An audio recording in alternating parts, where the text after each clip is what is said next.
Hello සුබ දවසක් සියලු දෙනාටම. ඔන්න ඉතින් යාළුවනේ අපි අද අලුත් වීඩියෝ එකකින් ආව ඔයාලා හම්බ වෙන්න.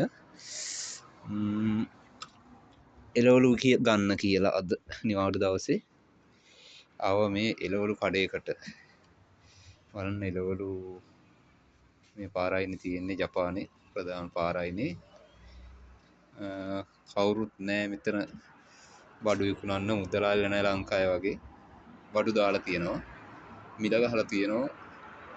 බඩු වල තමන් කැමති කෙනෙක්ට ඇවිල්ලා තමන්ට කැමති දෙයක් අරගෙන බඩු අරගෙන සල්ලි දාලා යන්න තියෙන්නේ. සල්ලි දාන වෙනම ලොකර් එකක් තියෙනවා. මේ විදිහට මේ ලොකර් එකට සල්ලි දාන්න තමයි තියෙන්නේ. ඉතින් බලමු මේ බඩු වල මිල කොහොමද කියලා. 100යි පොඩි පොඩි ගණන් වලට තියෙන්නේ. 150යි මේ තක්කාලේ. මේ බෑග් එකක් 150ට තියෙන්නේ. යෙන් 150යි. රුපියල් 300ක් වගේ. මේ පලා වර්ග මේවා තියෙනවා යෙන් 100යි. ලීක්ස් ගස් තුනක් යෙන් 150යි.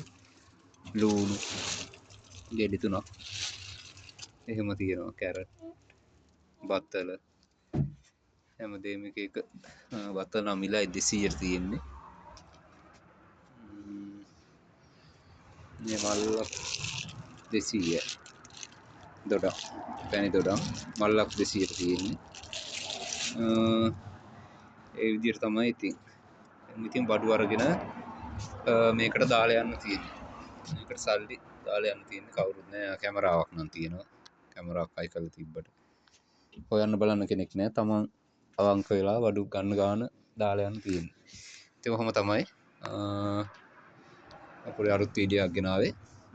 අපි ආයේ වෙනදාස හම්බෙමු අලුත් වීඩියෝ එකකින්, මේ වගේ අලුත් දෙයකින්. හැමෝටම සුබ දවසක්.